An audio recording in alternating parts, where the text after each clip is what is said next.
Jingle bells, jingle Hey, bells. nice. I like that.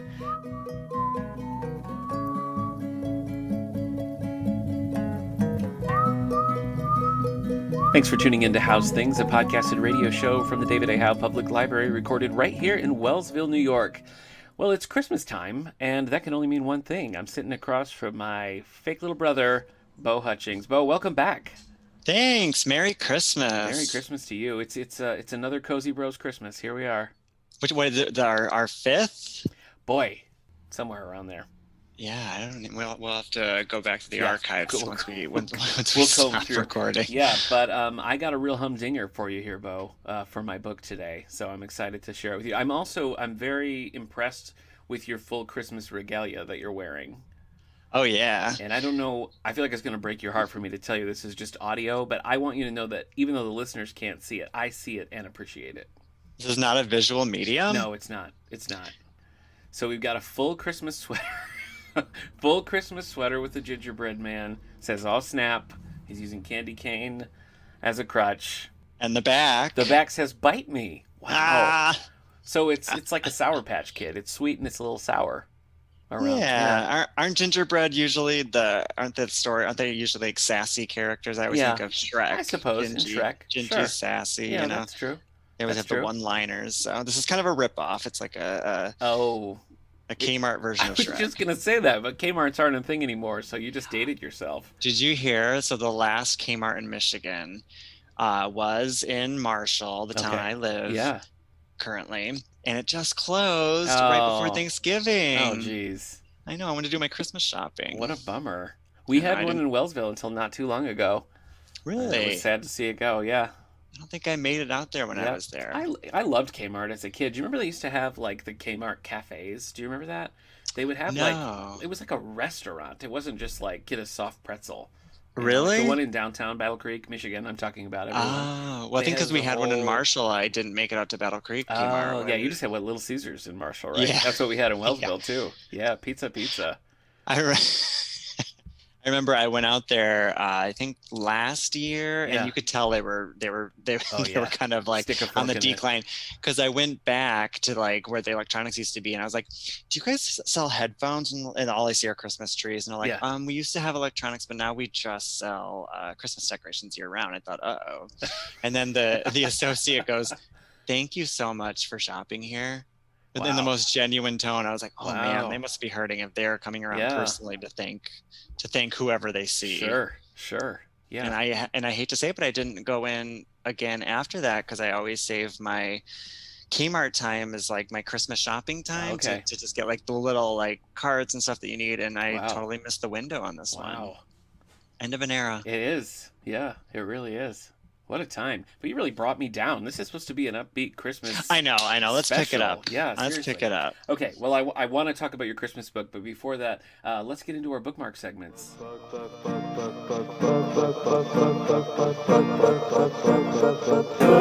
Have you read anything recently non-Christmassy or Christmassy? Just not your main book. Anything else you might recommend that you've read? Honestly, I haven't. Okay. All right. I think are- the yeah. last thing I read, you're not gonna believe this was our summer. Red, white, and royal blue?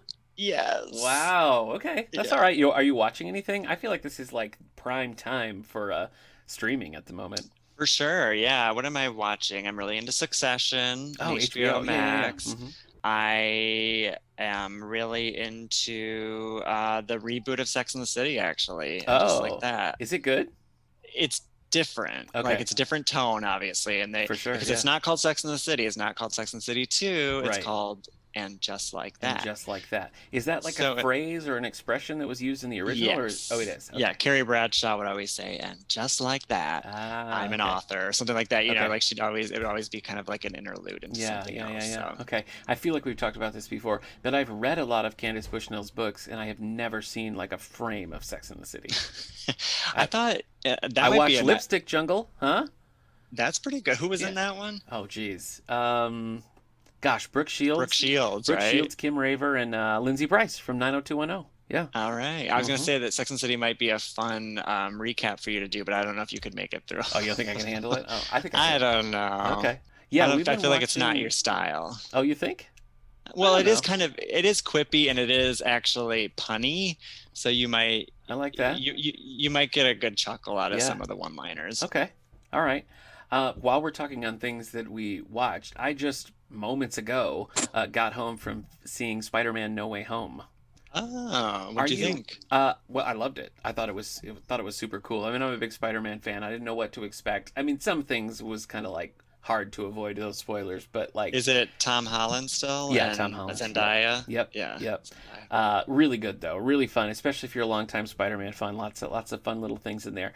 I feel like you and I saw the Tobey Maguire Spider-Man movie together. Am I making that up? I feel like we did. That feels right. I would believe it. Yeah. I mean, the timing would have been right. We saw everything. I know, but I feel like you and I saw Spider-Man, Tobey Maguire Spider-Man at the Bogar. How many did Tobey Maguire make? 3. So you think we saw the first one? I think we did because I was like, Hillary and I were married by the time the third one came out. It was like 2006 or 7. But that first one, I think we saw it together. Was probably our prime, our right in our sweet spot when we were. Let's lock it in that we saw it together. Okay. For heretofore, we'll just assume that that's true. Who's going to call us on it? Who's going to call us on it? What year was it? Gosh, 2001? 2001. Around there, 2001, 2002, possibly. So freshman, sophomore. Were you in high school still? Yeah, you were. I graduated in 2001. I think it was just after I graduated, or right around the time. I feel like we saw everything that was out that year. I think we did too. Yeah. You probably dragged me to it because I'm not a big, not huge in the Spideyverse, but I loved going to movies with you. Okay, all right. What was the last movie we saw together? We saw Coco. Yeah, I was gonna say the animated film together. Yeah, we saw Coco, and it's funny because I was just talking about this. The directors for our system, the Southern Tier Library system, we have this diversity, equity, and inclusivity group, and we do different book clubs and things. And we did a lot of books, and we were like, let's do a movie this time. And we talked. Coco was this month's pick, and so we really dug deep into Coco, and it reminded me how much I like that movie and how much I love that soundtrack.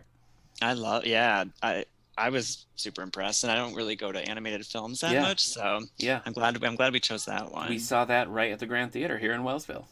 And then I went back the next year to see a film, and I don't remember why you weren't there, but Knives Out, maybe you'd already seen it or something. Oh, yeah, I don't know. I mean, I did see Knives Out at the Grand Theater in Wellsville, but I don't know why we wouldn't have seen it together. That feels like a betrayal. Well, I went with Hillary, but... Oh, okay. All right, I was going to say who betrayed whom, but now we know. Now we know it was you. I think you'd already seen it, or I think you were busy that night. Possibly. And it was too snowy. Who knows? Who knows what the excuse is? Maybe you had to wash your hair.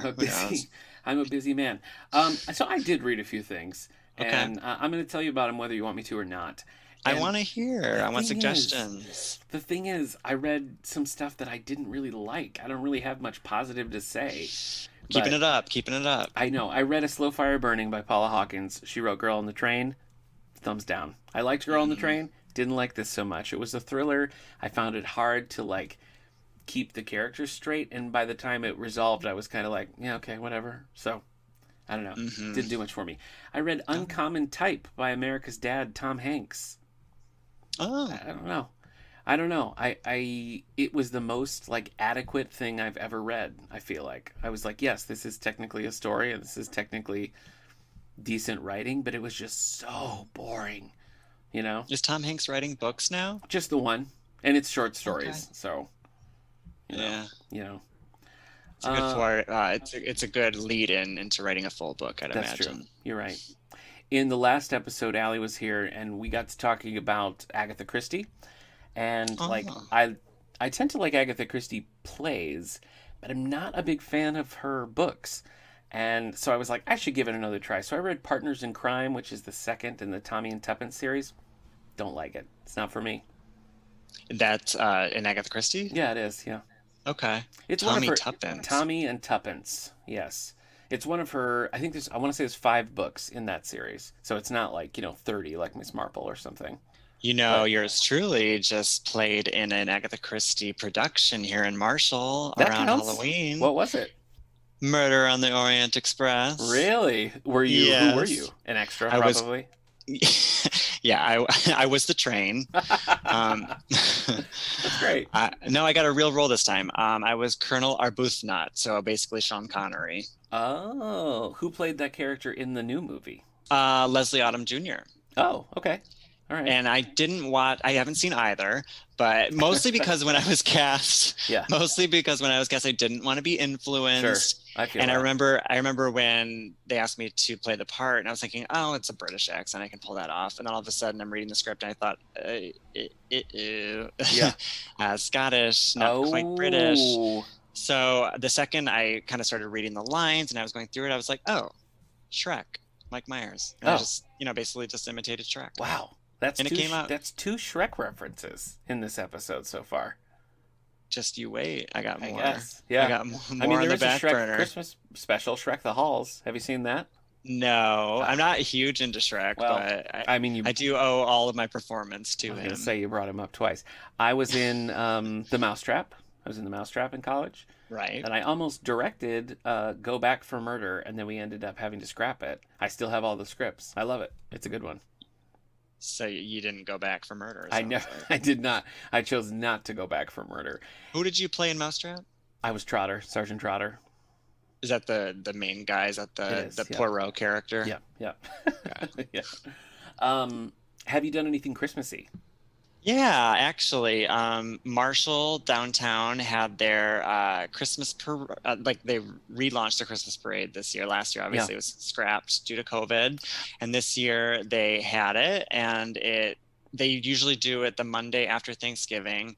And that day I was working at my computer, and I looked outside, and all of a sudden I saw the snow falling very lately. And by the time the whole town came out for the parade, the snow was just like those big, chunky snowflakes you see in movies. And it was like the perfect setting. Wow. It was like the perfect ambiance. It wasn't windy. It was cold, obviously, but perfect weather. And so many people downtown. It was just really, really lovely. It really got me in the spirit. I feel like Marshall should be Wellsville's like sister city, because there's a lot of comparisons, I feel like. Yeah. We also had a Christmas parade that was a lot of fun that we went to. The weather was nice. We lit all the Lions Club does all the trees in the front lawn of the library, which you've seen. Yeah, I remember. And they just looked great. They looked particularly good this year. So we did like a big tree lighting ceremony, and it was pretty good. Were you the Grand Marshal? No, just an observer. I typically by this point would have read a lot more, I don't know, Christmas books or seen more Christmas movies. I've done shockingly few of those things. Well, I feel like you're pretty busy right now. You got a lot of things going on. That's true. I have watched A Muppets Family Christmas. And I read an Archie Christmas collection of Archie comics. Well, that counts. Yeah. Had you seen A Muppets Christmas Carol before? Oh, sure. I used to have it on, not Christmas Carol, A Muppet Family Christmas. What's that one? It's even older. It's when all the Muppets, like from the Muppet Show, decide they're going to go spend Christmas with Fozzie's mom, but she was planning on going to like the Bahamas for that week. And then like Sesame Street and Fraggle Rock, everybody shows up, and it's just this big. What? I used to have it on a VHS tape when I was a kid. And it's funny because that VHS tape had scenes that are not on the DVD because of song rights. What are you going to do? Is it, it's not a Christmas special, is it? That it kind of played on ABC or something back in the day? Oh, I think it did. Yeah, I think that's exactly what it was. Yeah. I can't believe I've not heard of or seen that one. Oh, look it up. It's good stuff. It's there for me. Do you have that VHS still I can borrow? Boy, I wish I did. I do have the DVD, but I miss those songs. I'd rather VHS.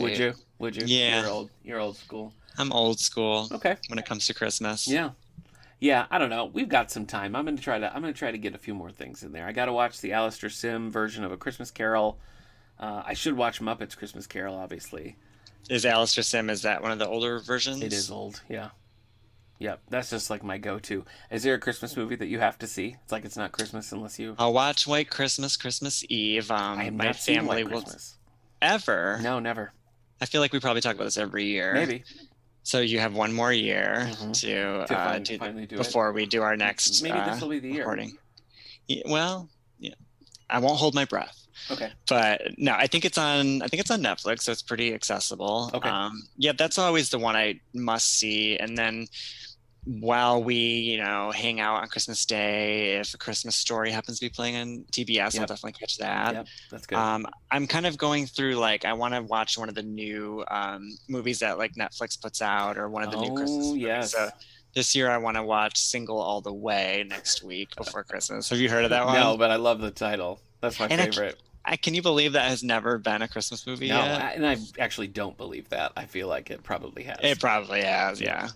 But that one looks cute. That's on Netflix, so I'll catch that next week. And yeah, I'm kind of keeping it That low sounds key. good. I'm not putting too Yeah. much pressure on myself. Like I have to do this year. I want it to just be. I want Christmas to wash over me the way it's supposed to. Perfect. I have watched one Hallmark Christmas movie this year. I don't actually think it was Hallmark, but it's that flavor. It's called A Kind-Hearted Christmas. And my friend Kendra and I do this 90210 podcast together. And so every year we watch something that has a 90210 alum in it. So this starred Jenny Garth. And it's just like the most generically titled thing ever. And it's about her like doing these secret Santa things. And it gets the attention of this like TV newsman. And of course they fall in love. But she doesn't want him to know she's the secret Santa. Right. You know. Why do I remember from when 90210 days Jenny Garth actually being a really good actor? She is. She is. Right. And like we talk about that all the time. And even in this movie, which was like not a strong script, she was really getting everything out of it that she could. I was impressed. And that's the way I feel about Sarah Jessica Parker. I feel like in Sex and the City, she's so natural and nuanced, and I would kind of liken Jenny Garth to being that sort of actor. I agree. Just very natural and very easy. Yeah. I was tempted to just watch the Sex and the City reboot, even though I haven't seen the other things, because the previews keep looking so good, you know? You know what? You absolutely could. Is that true? Yeah, I don't think you really need to know much. The thing you need to know, and I don't know if you really are keeping up with the times and kind of the pop culture of it all, but Kim Cattrall, who was a main actor, did hear about that. Right. Yeah. There was a big falling out when it came time for them to start filming. And I think it was a contractual issue and there were a lot of hurt feelings.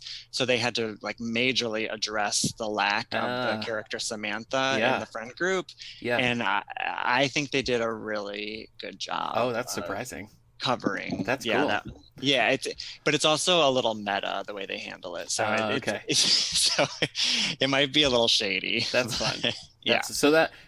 I learned from our last episode that you might call that the tea, correct?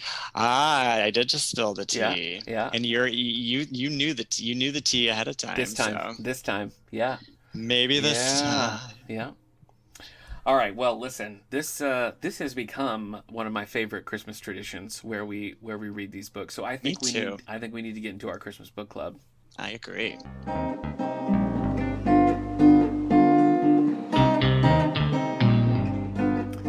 All right. So what do you have for me this year, my friend? Okay, so the book that I decided, so when we were messaging about this and you said, you always give me free reign, which I love. And you're always like, do you want me to decide for you? Or do you... I'm a benevolent host here. Yeah. You leave a long leash for me. So you said that you're trusting me more to make my decision. So when I was kind of going through like what I was doing, like YouTube doom scrolling. Okay. I came across an Aubrey Plaza interview that she was doing for her new children's book she wrote called The Christmas Witch. Have you seen any of these interviews? No. They are so funny. So Aubrey Plaza is that actress from Parks and Rec, right? April. Sure. Mm-hmm. And she comes like in a full witch hat and a witch cape to these interviews with like Jimmy Fallon and Stephen Colbert and like the morning show and stuff. And she's just like she's actually like acting like a witch, and it's just so outrageous. So she was really making me laugh, and I was like, witchy Christmas. And so she really sold me on that concept. So I asked you if I could do kind of a witchy twist. Yeah. You said absolutely. So the book that I found is called The Witch Who Stole Christmas by Dakota Cassidy, and it is part of a series of Witchless in Seattle. Witchless, I love it. That's so good. If there's one for every holiday, we have to do it. I feel like you have a bit of a history of picking some that are sort of like Snow Way Out, for example, your Snow Globe book, which was a Halloween book and not Christmassy at all, right there, Halloween. Oh, yeah. Then you had, gosh, I can't remember what it was called, but there was one where it was ghosts. Do you remember? Mm-hmm. It was like a ghost Christmas. I don't remember the name of it either, but I remember exactly what you're talking about. It was, she had a ghost friend or something. Yeah. Last year you were on point. Last year was the 12 Sleighs of Christmas. Yes, and that was truly like Hallmark movie style, Hallmark-esque. And I haven't gotten over the fact that there weren't 12 killings in it, nor did it happen on the 12th day of Christmas. Listen, these Christmas books, they really set you up, and they don't always deliver what you expect, which is kind of nice. Yeah, it is nice. It is nice. What was your experience like reading this book? It was a bit of a surprise again. Oh, It wasn't okay. exactly what I expected again. Yeah, it actually focused a bit more on ghosts than Uh, witches that's again. what a bait and switch. You I know what? know. They Bait and just witch would actually be a pretty good title. I'm gonna at the end of Could this, you I'm gonna write that? read you. I'm gonna read you the whole series of the 10 books of the Witches in I Seattle live. titles. Listen, I live for these titles. We're starting at the library. We're starting a new book club called Coffee and Cozies, where 10 o'clock once a month in the morning we get a bunch of coffee and we read one of these cheesy cozy mysteries, and that's it. And I'm gonna have the time of my life in 2022. We need that. We I think do. that's exactly what we need in We need it in the, we 2022. need it in this world. Yeah. Yeah. All right, Okay. now what did you read? Well, every year we have the same conversation where I'm like, I want to read a Christmas donut kind of book. I want it to be set in a donut shop, and I never can quite find what I'm looking for. That's why I went with apple cider slang last year, because I was like, well, Hmm. there's cider, there's probably donuts around. The one where the old lady got hit by a car and flew across the farm. Yes, yes. And the first murder, the woman was put in an apple press, which is horrific. I don't. Yeah. So you have a theme too. Apparently I do. So this year I went with Christmas Donut Murder. That's literally what it's Hey. called. Christmas Donut Murder. It is book 31. Book 31 in a Donut Hole Cozy Mystery series by Susan Gillard. And you just stumbled upon it this year? Well, I'd seen it before, but you could only get it digitally. Like nobody in the library had it, and I wanted to do one that we had in our collection so that people could check it out afterwards. I didn't want to, Uh, I didn't want to do one that like nobody could ever read. So we did get a print copy of this one just in time, and so I did it. And it is the jankiest printing I've ever seen in my life. There is absolutely nothing written on the spine. The back is completely blank.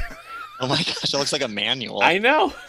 And the front of it just has a picture of a Christmas donut. The margins in this look like I wrote this in seventh grade trying to get past a page limit. Can you see this?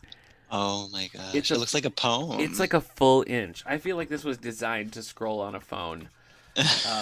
But it was a Christmas donut murder mystery, and so that's what I wanted. That's what I got. So this book will make it onto the shelves at the David A. Oh, it's Howe already Library. there. I checked it out. You Oh. see that barcode? See that Aw, new mystery sticker? Yes. Yes, sir. hot off the shelf. And you can find all the books I've read are available at the David A. Oh, Howe Public okay. Library. But not mine. Mine are not making it Well, onto yours the have all been shelves. digital. Yours have all been digital. You haven't read like a print one yet. So, Sue me. So actually, this digital book that I have, or this yes. digital book holder that I have, I found this little note that you wrote to me, and it said, what does it say? It says, Beau, read for the stars. Love, Nick. David A. Howe. What? When did I do that? I don't remember, but I keep it in my little That's nook hilarious. here. Yeah. It's a Christmas miracle. Yeah. I'll tell you right from the get-go. I had a good time reading this book. Yeah. Don't take that as an endorsement of like it's an amazingly written book and something everybody should run out and read, Oh, but no, no, no. I'm proceeding with caution. I I'm not had a taking it. pleasant experience with this book, and I would like to tell you a little bit about it right now. Yes, please. Okay. So we start in a donut shop called Donut Delight. Everything here is real Mm. basic. That's the thing. It's real basic. This is book Just the way I 31. like it. I want to say there are 60 of these, and then the main characters move to like a seaside town, and there's another like 50 of these. So, and Susan Gillard, the author, is a ghost. I tried to find any information about her online. So maybe I can interview her for the podcast. Maybe she exists, maybe she doesn't. You know what I mean? Maybe these are just written by some algorithm. I truly don't know.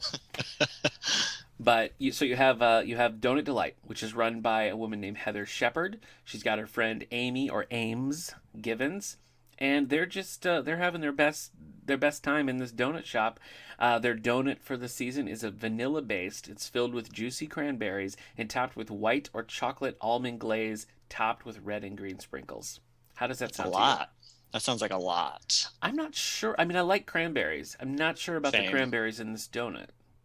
Yeah, it just sounds like too many flavor profiles. It's a lot. Yeah. I feel like the almond was the plus one. I don't know that I don't know if Yes. almond, like cranberry vanilla, sure. Almond, I don't know. Because almond doesn't need a whole lot No, it with it. doesn't. Like almond's pretty strong on its No, own. it doesn't. Here's one disappointing thing about this book. The amount that you and I have talked about the making of this donut is more than any donut is talked about in the entirety of the book. Wait a second. There are no recipes. There are no like here, let me explain this donut to you in detail. It's just they could work in a mechanic shop for all that the donuts have bearing. So it's not one of those things where it's like you finish reading and you're like, I gotta get me a donut. It's not like that at all. Did you say the whole series is takes place in this donut shop? It's all donut centric, but Yes, and not. then like after book 60 it moves to a seaside town where they also have a donut shop. But yeah, no recipes, no nothing. I was really surprised by that. And on a Christmas book too? I Like know. I know. now's the time. I know. So anyway, Heather and Amy are just like chilling in this donut delight shop, and suddenly people start whispering about this thing that happened. Somebody pulls out a paper, and there is a there's a murder of a local entrepreneur whose name is Victor Hardbody. Mm, Victor, I'm listening. Victor Hardbody has been murdered, and Heather is furious because she's learning about this secondhand. She feels like she should have been called in from the beginning because apparently, not only is she a donut chef, she's a regular consultant for the local police department. They call her in on this kind of thing. Yeah. Yes, There yes, she yes. is. So she calls Detective Ryan, and he explains that he just thought she had too much on her plate with Christmas and the donut store being busy. He didn't want to stress her out. And she's like, well, you know what? I am on in this case now, so you better just hire me. And it all works out because they're married. They're married to each other. Before the story started? Yes, it starts. You don't. I mean, I didn't know that going in because I haven't read books 1 through 30. But Heather and Oh, Ryan Shepard are married. She's the local donut shop and police consultant. He's the local detective. well, okay. All Yeah, right, all right. So they must have had that romance that I was hoping for in this book prior, in prior. books prior. I think so. Because Yeah. okay, interesting. Yeah, yeah. So that's the basic setup. Victor Hardbody's been murdered. Heather's on the case with her husband, Detective Shepard. So take Okay. me into I forgot the title already. A Witch Christmas. A Witch's How the Christmas. Witch Stole How the Christmas. Witch Stole Christmas. How the Okay. Witch Stole the title of this book. Right. So very similar. I'm gonna say we're gonna find some similarities here. All The right. same thing happened last year. Go on. I love it. So we're following our primary character's name is Stevie Cartwright, who I Okay. believe maybe is Stephanie Cartwright, but people Oh, call her Stevie in sure. town. This Sure. takes place in Ebenezer Falls, Washington, I just love it. outside of I Seattle, love it. which lists in Seattle. Yeah. Stevie is You now you have spent to much remember time in Seattle? This is off topic. Have you been? I've been once, Okay. yes. Yeah, me too. I went for a conference, but it was like a week long thing, so I felt like, I Oh, really got to fun. like take in the sights and stuff. Saw Yeah. Emilio Estevez. Where? He did this film recently that he well, it's been a couple of years now, called The Public, that's set in public libraries. And he did a screening of the movie because he wanted our feedback. He wanted us to be like, Oh, you didn't just see him that's at the Starbucks. no, no, no. So I Ah, went, yeah, and so it was like he did this screening and he watched it with us, and then he was like, "Did this seem real? Is this like how libraries work?" So it was cool. It was fun. that's cool. Yeah, Love Emilio. yeah. He didn't say anything to me about the Mighty Ducks reboot that he's doing. Oh, how dare he? I know, I know. That's all anybody really cared about. It's true. And you know what? I think he also got fired from that because of COVID restrictions. So, Which one, Mighty Ducks? yeah, do with that what you will. He's not coming back for season 2. I didn't mean to break news on this podcast, but that's a fact. I won't do anything with that news. Okay. I won't. Thank you. But thanks anyway. Yeah, okay. I, All I right. accept your tea. Yes. I accept it. Yeah. I just don't know what to do with it. Uh-huh. All right, So, so we're outside of Seattle, Ebenezer Falls. Ebenezer Falls. So Stevie Cartwright is an ex-witch. Now you have to remember this is book 5, right? Okay.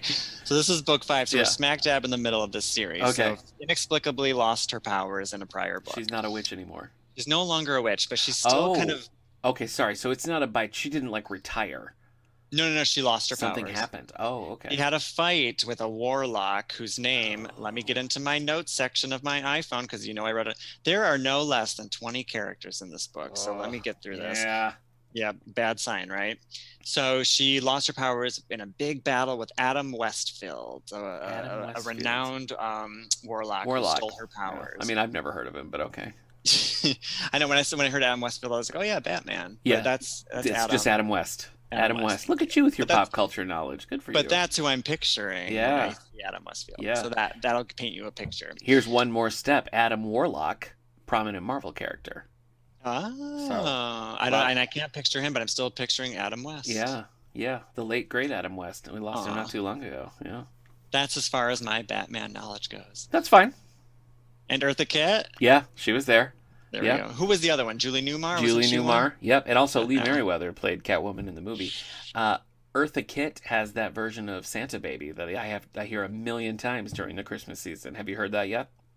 Save a under the tree for me. It's like she's here. It's like she's here in the room. Santa baby. I think Adam Westfield conjured her up. Adam Warlock Westfield. Maybe. So it starts out in she has this kind of not alter ego, but her job in town is a medium. So she Yeah. has like a medium shop. So come in and find your dead relative. But here's the twist. Yeah. She's not actually pulling these ghosts out. So basically something happened in prior books that I don't have much knowledge about, but she has two friends named Win, short for Winterbottom. He's a British fellow, Okay. and Arcady, who's Okay. Russian. Arcady. Russian accent, and they're both ghosts. Okay. Okay, so they're her friends.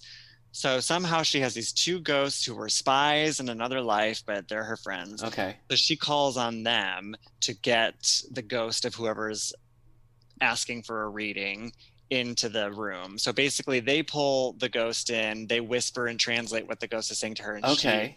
she feeds the information. So that's how we start. So Yes. basically she has this like this kind of sham business. Okay.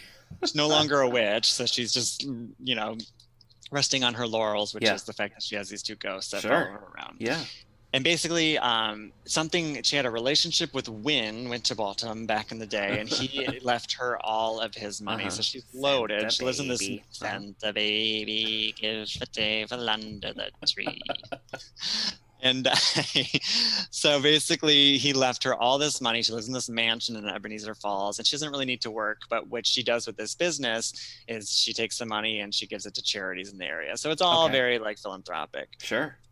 So after her reading, she is driving home up to some sound. She lives off some sound, so she's up on a hill, and she's rounding the corner. She's about to open up her home to this big Christmas decorating contest. So Oh. she has entered in this contest. She had this guy named Enzo there putting all the final touches on. And I'm her loving these names. Enzo. Yeah. I like they that. get more wild. Just Do I'm they? gonna, Okay. I'm gonna ask you for some pronunciations. Here. Oh, okay. Yeah, I'm not even confident I've given any of the right pronunciations so far. Winterbottom. Winterbottom. And her assistant Belle is at home letting all the vendors in and everything. Okay. And we learn later that Belle is a bat. She's a bat. Belfry, he is a bat. Oh. Her assistant. And so he's not like a vampire or something that can turn into a bat. He's just a bat full time.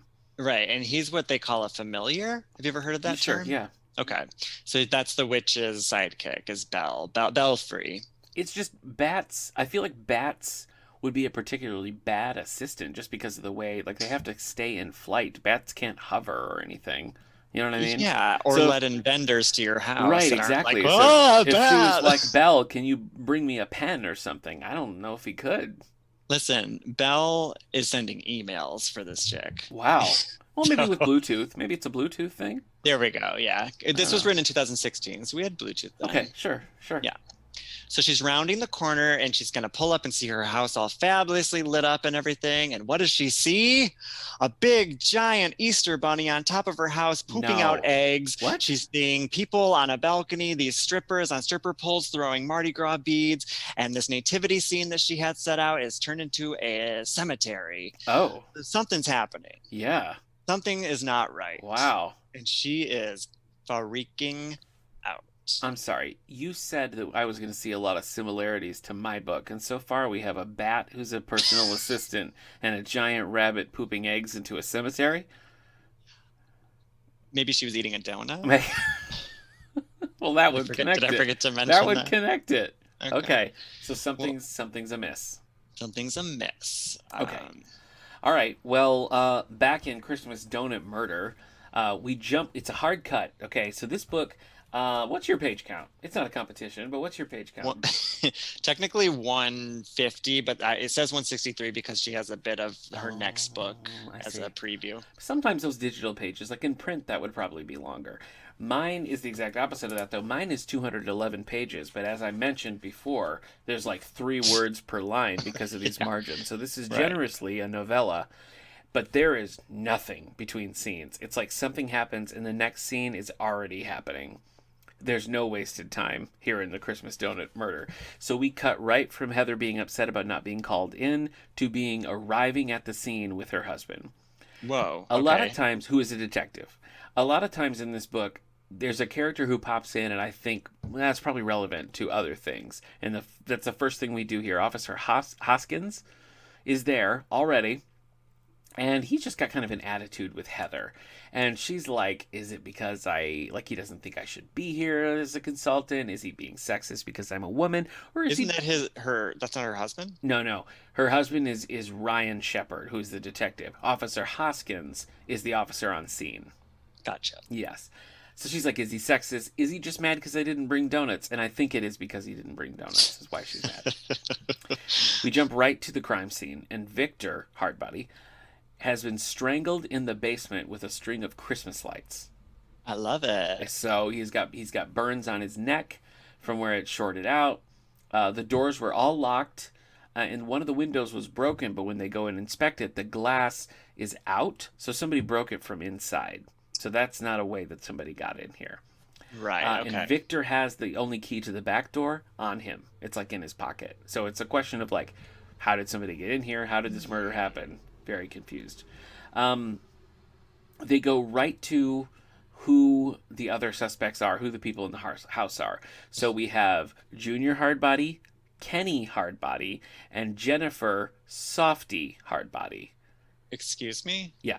Junior Hardbody, Kenny Hardbody, and Softy Hardbody was Is his that wife. his wife? His wife. Okay. Yeah. Okay. So Heather interviews Kenny first, and again, boom, boom, boom. He doesn't really have much sympathy. He's like, well, Junior and Dad had beef because Dad wanted Junior to be an electrical engineer, and that's what Kenny does. So it's kind of like Junior's the problem here. And Mm. they say the brothers were in the room together upstairs, Softy was upstairs, and that's it. So they don't know what happened. None of them were with him. But Heather notices when Kenny lifts his hand, he has a burn on his hand. Ooh, And from a Victor, Christmas light? maybe, because Victor had the burns on his neck. Kenny says that he was just had a hankering for waffles and burnt his hand on a waffle maker. Oh, okay, so it can't be him. Right, rule that out right away. Though I would say an electrical burn from something like a waffle iron versus an electrical burn would be pretty different. Yeah, So, you'd see actually like the waffle yeah, print on the you hand. probably would. Yeah. Or like in The Office when Michael steps on that the waffle iron when he gets out of bed. Did you watch The Office? I've seen select episodes, not that Wow, one, that was a blow off. unfortunately. That was a blow off. I do enjoy it. I Okay. just, there's a lot going on right now. All right. Well, that's the end of the scene at the Hard Bodies. So I want to know what's happening here with your rabbit poop. Well, I'm sure we will cut very sharply to your next We scene will, after yeah. that one. Okay, so she pulls up and it's chaos. Like nothing is as she planned it, and she like I said, she's freaking out. So the judges are going to be there any minute, and she can't show this display. So I just have a question. Is it magic? Like is something magical happening here, or are they just decorated incorrectly? I don't know. Oh, okay. That's the mystery. Sorry, I mean to get ahead. All right. Because the thing is, when she left the house 2 hours before, before this happened, when Yeah. she went to go do that reading, everything was set up. Everything Yeah. was, so it was a very quick turnaround to put that big giant Easter bunny on the Right, right. roof, to put the nativity, to take the nativity scene out. There's like little ghost things floating around. So there's a lot of different holidays happening. I think that's the idea. It's not Okay. just Christmas centric. Right. So she runs inside. She's like, Belfry, what happened? But Belfry? Belfry. Oh no. Belfry. She's freaking out. She can't find her bat Well, assistant. bats are nocturnal. Is this during the day or night? Because he It's could at be. night. Okay, then he should be awake. He should be Yeah, he awake. should be awake because Yeah. it's prime time. So she doesn't know what's going on. All of a sudden, what happens? The judges show up and they are mortified. I I mean, bet. because like I said, there's these like strippers inexplicably on I the don't remember you balcony. saying strippers, but okay. I did. They're Okay. throwing Mardi Gras beads and they're Okay. throwing them at the judges and stuff. And then They're there's a throwing bunch the of beads. yes, the strippers are throwing the beads. Okay. So then maybe you pick them up and throw them back, and then I they guess. I don't know. Yeah, that's just. It's a Okay. backwards Mardi Gras I party. guess. Okay. And then there's also these people that are on the lawn playing volleyball that are half naked. So instead of carolers, she has like a beach party happening on her lawn too. Wow. So very, very, very random things happening. And she just doesn't have time to process it, obviously. This feels like kind of a horny holiday scene that you've got going on It starts real horny and it ends there. That's about as horny as and just like that. And just like that, it set me up for success. Yeah. So she runs inside. She brings everybody inside to try and explain what's happening. Okay. And she's like, okay, well, like at least come in to see my display inside because everything's where it should be. Okay. And right in front of the Christmas tree, there's a beautiful spread of desserts. Oh. From a French chef that just moved into the area called Pascal Lejeune. Pascal Lejeune. Okay. Pascal Lejeune is his name. All right. Fancy pastry chef that just moved into town for some reason. Mm-hmm. And what she noticed was a beautiful opera cake. Opera cake? Have you ever heard of that? You saying an opera cake? Yes, like an opera cake. Like a cake. The cake that represents a specific opera or just... I'm guessing it's some sort of dessert. Some sort of delicacy that's known in the fancy dessert world. Opera cake. An opera cake. I know. I should have looked that up before too. Okay. I should have brought you some opera cake. I would take one. So, well, just you wait. Okay. She notices this opera cake has a bite out of it. Okay. And there's a note underneath from Chef Pascal Lejeune saying, I know this is a really hard time for you, so I wanted to give you something to treat yourself. Hard time meaning like you're Because she really lost her magic. stressed. Okay. Yeah, well, no, nobody knows she's a witch because you're really stressed That's a secret. designing this Okay. house. Yeah, She's a secret witch. Nobody knows she's a witch. Oh, well, Yeah. she's kind of not. Well, at she's this not. point. So now she's a fake medium. Okay. She's a has-been. Yeah, she's a small. And so right when she notices the cake, we hear a scream. We run outside to find out where the scream came from, and it's one of the judges. And she's standing in front of the nativity scene turned cemetery. And what do we see there? The dead body of Chef Pascal Lejeune. What? He's dead. He was just alive. Well, he had written her a note before she arrived. I see. Saying this is for you. Okay, it was a note. Okay. But the big question is, why was he there? Yeah. Like, why was he setting up? He shouldn't have been setting up his Sure. own display. They have assistants for that. That doesn't make any sense. Now, is his assistant a bat as well, or does he have like a No, flesh his and blood? assistant is a human being. man. Human man. Enzo? Or is that someone Named different? Edmund. Edmund. Not to be confused with Enzo or Edward. This is my biggest pet peeve. Books with similarly named characters. I can't. And 20 of them. I can't with it. Okay. Well, back at Donut Delights, Ryan, who's Heather's detective husband, brings a dossier on the Hardbodies, all about what's going on with the Hardbody family. Turns out Jennifer, aka Softy, has hired a PI to tail Victor, but nothing was actually going on. The PI was like, yeah, he seems like a decent, hardworking guy. He's not having an affair or anything like that. But apparently Jen, and this is where it feels a little bit like, oh, an old person wrote this. Jen has been trading Bitcoin on the dark web. Wait. Excuse me. So that all those words were written in that book? Yes. Okay. And that Bitcoin is pretty much the extent of it. Like, we never really get deeply into what she was doing. It's just she was trading Bitcoin on the dark web, which drew the attention of the FBI, the Federal Bureau of Investigations. So this author was Googling what's hot? Cryptocurrency. Yeah, she follows Elon Musk on Twitter, and this is what she got from it. So the FBI is coming to town, and this is like a big deal because the FBI is basically going to take jurisdiction. And already Heather was a donut chef, so she didn't really have much jurisdiction anyway. She just was hired as a consultant. She was a consultant. And so they all realize, well, as soon as the FBI shows up, we're not going to be able to do anything with this case. So Heather's like, we need to go and interview Softy Hardbody pronto. I can't with that name. I'm sorry, but that's what her name is. Softy. So they go and they interview Jennifer. I'll call her Jennifer if that makes you feel better. It doesn't add too much. She's like, I don't know anything. The boys were somewhere else. I don't know what's going on. As she's gesticulating, though, we see she also has a burn on her hand. A burn on her hand. She says it's from a curling iron. That family needs to be more careful. They really do. Yeah, just basic safety needs to be observed.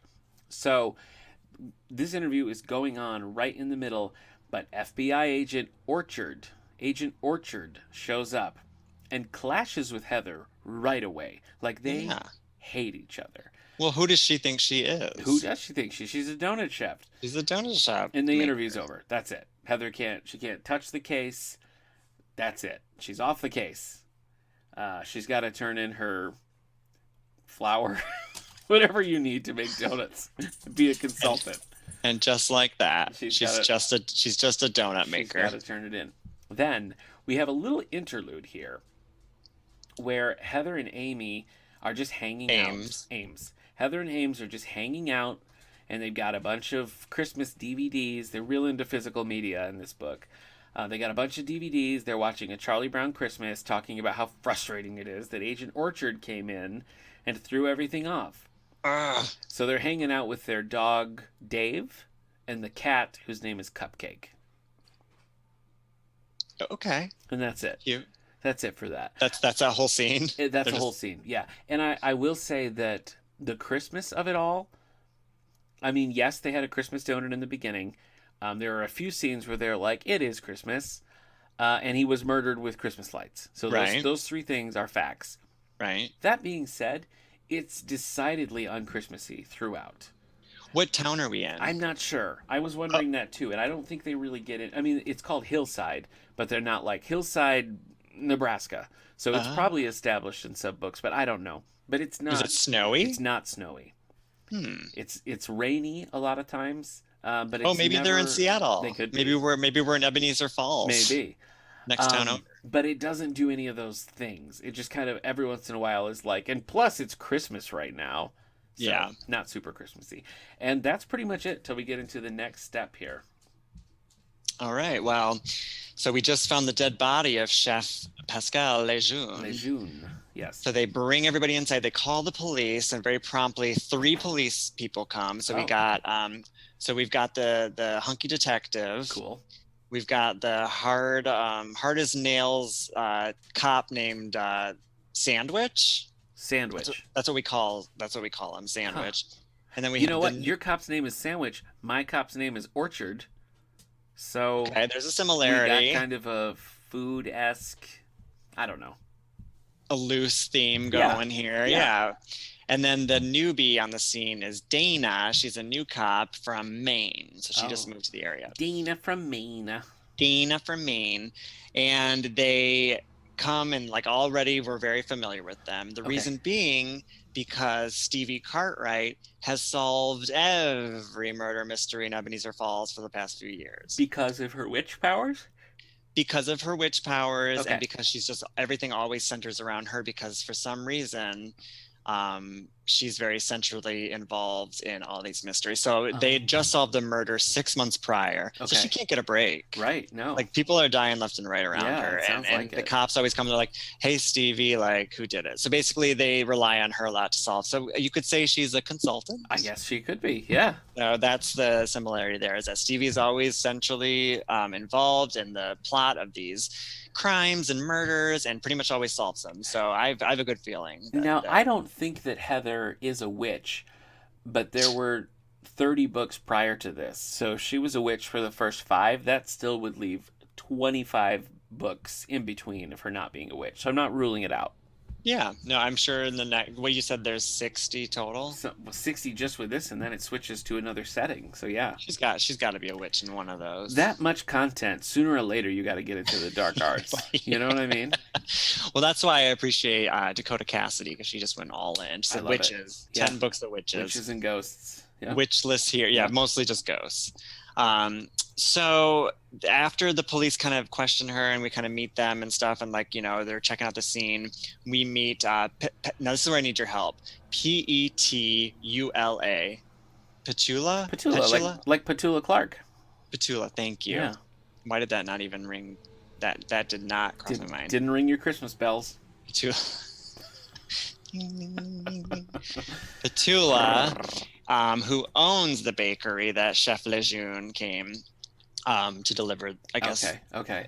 For some reason came to deliver Yeah. his goodies. And she's just like broken up. She's so distraught. Oh, they were close. They were very. Oh. Yes. But he's a bat. No, Belfry's the Oh, bat, okay. the assistant. Okay. No, I- the chef is a I man. just The chef wanna is a make French sure. man. I just No, wanna make sure. Listen, we're only 8 characters in. We have like 12 Oh, you have a more lot? to go. Okay. So she's distraught. She lost her lover, Oh. and she had just found out that he is actually married.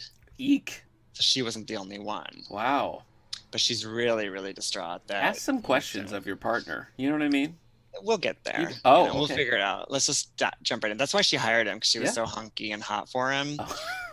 So she just went. She led with her, Okay. her impulses, Yeah.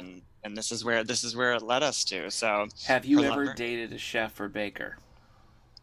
or a candlestick maker? Sure. Yeah. I have not actually, and I think that I would be very open to that because I have a massive sweet tooth. Oh, okay. Although I feel like, I don't know, I feel like that could be a lot of early mornings, probably. right, with a which I'm bakery. not very good at. Yeah. I feel like anyone that's like that obsessed with creating food must have some I don't know, some personality disorders. Probably. And I have to assume that you would not be number one on the priority list. Exactly. I wouldn't be one on the call sheet. Mm. So I feel like while that could be romantic, I think after a while I get, tired of it. Yeah. But who's to say? Who's to say? Everyone's different. You gotta open yourself up to love. I know, and I am. I'm very open That's to good. love That's and good. baked goods. Uh-huh. So we meet Petula. She's distraught. We meet the cops. All this madness is happening, but God, we got to find out where Belle is. Like, Yeah. I got to get these people out of the house. So she sees out of the corner of her eye, Ralph, who's one of the judges, Okay. is picking up the opera cake. Okay. And she's calling back. She said, oh my God, there's a bite taken out of it. What did I see on Chef Lejeune's face? I saw crumbs in the corner of his mouth. So maybe he was poisoned.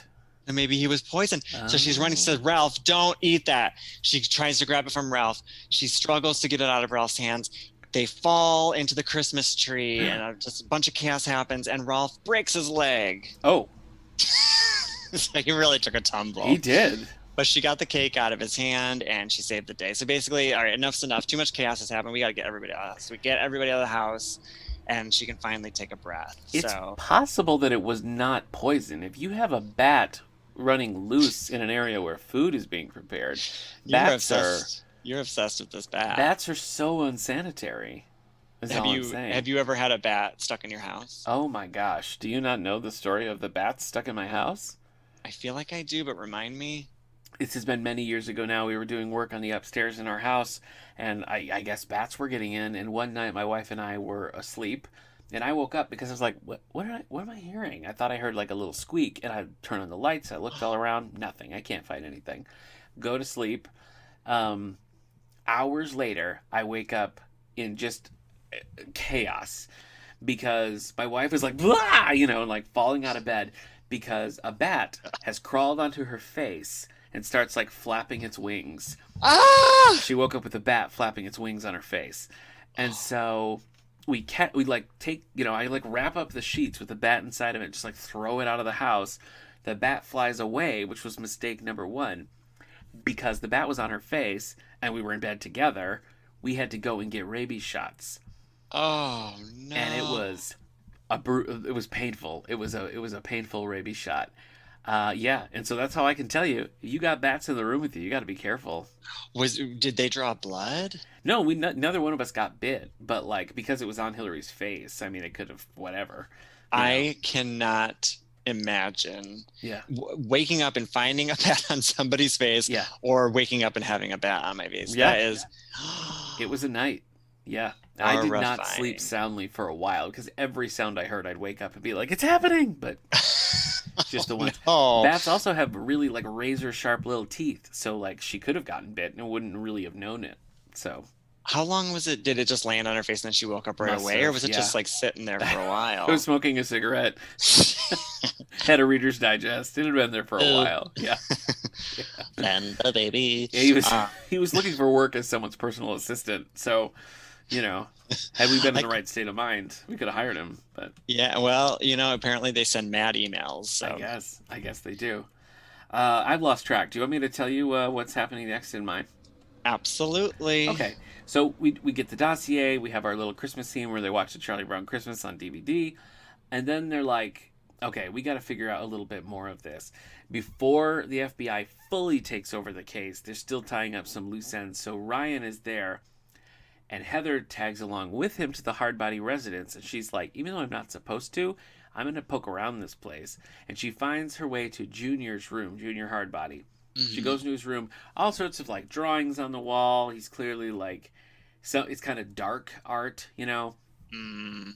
And she finds his journal and she starts leafing through it. And we find that he hates his father, but he loves art. He loves his art. He wants to pursue art, and his father just like won't have it. Really hates the dad. He needs to be an electrician.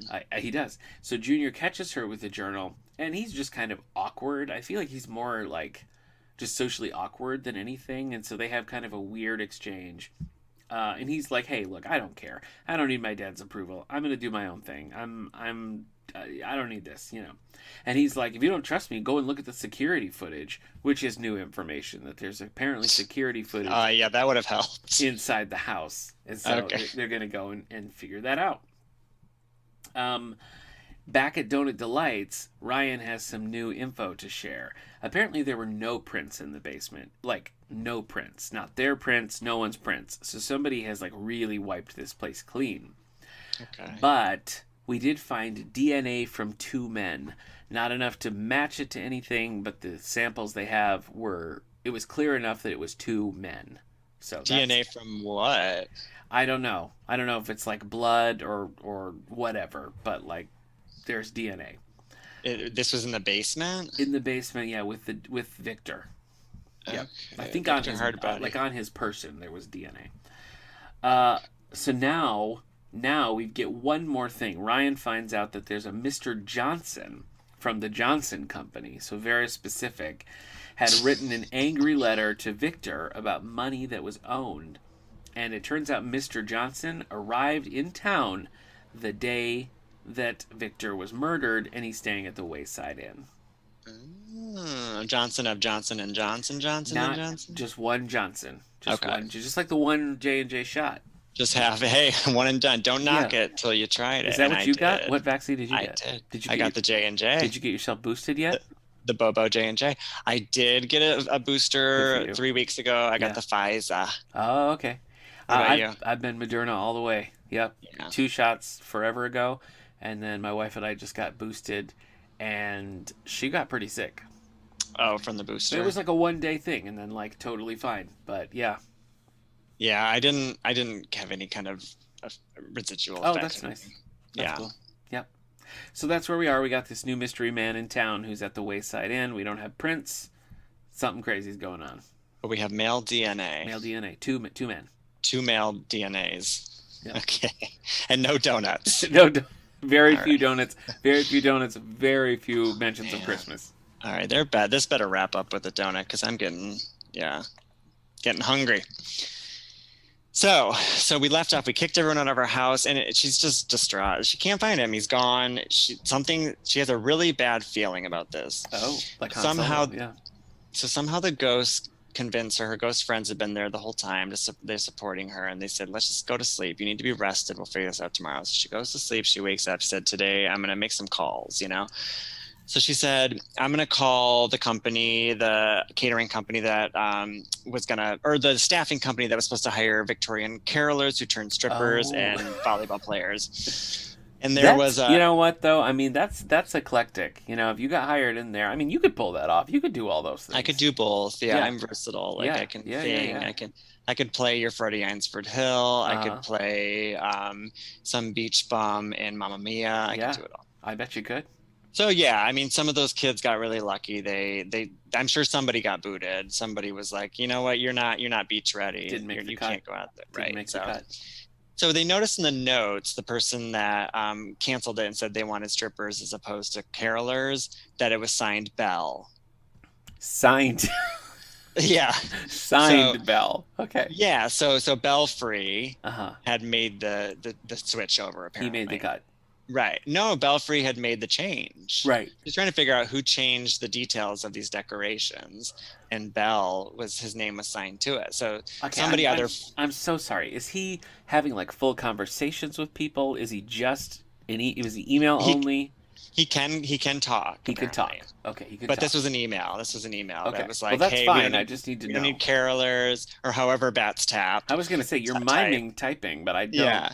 Or maybe he's like, I don't know. Could be, yeah. Get Hillary in here. I'll ask. She's an expert. Yeah, she can speak. She can speak to them, commune with them now. No, I don't want to put her through that time again. I don't think you should. That's horrific. It's pretty bad. So, basically, Belfry had supposedly made all these changes. She's trying to figure out, like, okay, well, there's got to be somebody that is, writing these letters as Belfry, because he would not do this. This isn't like Belle. This isn't like our Belle. Not like our hero Belle. Somebody's impersonating that sentient bat. Maybe it was Batman. Maybe. Or maybe it was like a pigeon.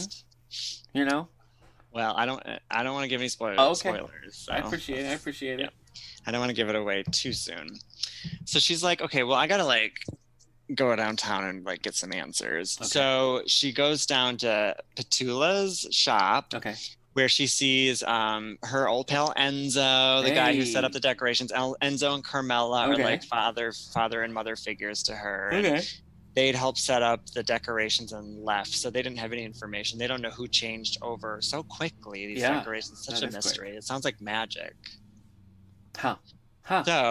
So she sees Petula, and Petula's really distraught. The number one thing that Petula is working on is trying to get a search party out because they cannot find Edmund, the guy who actually dropped off the desserts. Oh, okay. So they're trying to figure out, he's not shown up again. So he would have all the most information as to why the chef was dead and who changed everything over, but they can't find him. He's nowhere.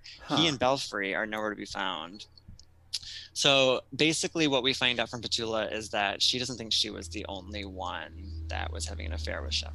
Whoa. Pascal. Quite the cad. Yeah. So she's like, okay, well, where am I going to find out who else was stipping this chef? And she's like, the yoga studio. Sure, of course. She's like, I'm going to go find the Real Housewives of Ebenezer Falls and ask some questions. That's a good idea. Well, alternatively, if our books were to merge, Softy Hardbody could probably figure it out using the dark web. That'd be my guess. Yeah. What is Bitcoin? I bought it. When does it arrive in the shipping? All right, so back in Hillside here, Heather goes down to the Wayside Inn to confront Mr. Johnson about this angry letter that he sent to the deceased Victor Hardbody. Not a big deal. Turns out Mr. Johnson is 100% a red herring. So you don't even worry about it. They're going to say a redhead. No. Maybe. We didn't. There's no that would explain a lot. There's no descriptions here. Apparently he'd represented Victor in a case, blah, blah, blah. There's a settlement. All water under the bridge. Doesn't matter.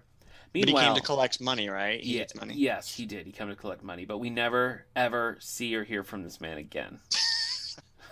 So please tell me he ends up with a donut. I just want to tell you that don't waste your time on that. Meanwhile, there was people like that in your book last year. There was. It was mostly that. Meanwhile, at Police HQ, Ryan has acquired the Hardbody footage. Oh yeah, I forgot this because there's security Security cameras. cameras, yeah. Right.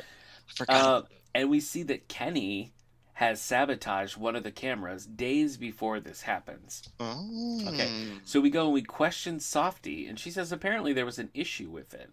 And so Victor had asked Kenny to go and fix the camera. And, like, don't even worry about Kenny, because if anybody is a problem here, it's Junior. He's the one everybody should be looking at. Well, he had because- the dark art, right? Yes, and he's the black sheep. We don't need this. Mm-hmm. Back at Donut Delights, the Christmas donut orders are just coming in so fast. Ames is freaking out. Yeah, Ames is doing her best. They don't have a bat personal assistant to help. Ames is manage like, all the where paperwork." have you been? Yeah, Like, you are exactly. not a cop. Yes. You are a baker. So this is one of the few scenes that manages to shoehorn in both donuts and Christmas. Because they're working on Christmas donut orders. Well, Heather gets word that Junior was kicked out of law school. And not only was he kicked out of law school, he was kicked out and no refunds were issued. So his parents went big into the hole for this law school that Junior didn't even finish. So that's a problem. That's a problem right there. Disappointment. So they go back. Heather and Ames go back to confront Junior, and it does not go well. He says, look, my dad pitted me and my brothers against each other. He made life horrible. I hate it. Seems like we're making some progress until guess who interrupts? Agent Orchard. He doesn't want this. FBI. So Orchard and Heather have this argument, and it's weird because, like, it does feel like there's some heat here. It feels like we're having some chemistry. There's gotta be. But, like, Heather's married, and it doesn't... We have 30 more books to get them You're back right. together. You're right. That's true. That's true. But I truly don't know if there was meant to be heat there or if it just was coming through. If the characters just took over, you know. Did she take off her top when he walked in? No, nothing like that. But I feel like had the scene progressed, maybe. Who knows what would happen in the donut shop? Did he come to the donut shop? No, this is at the Hardbody residence. Oh, so gotcha. finally, Heather's like, I don't need this. They're gonna leave. So they get caught in this downpour, and they go to seek shelter, like under the house, well, like under the eaves of the house, not like in the basement, but under the overhang of the roof.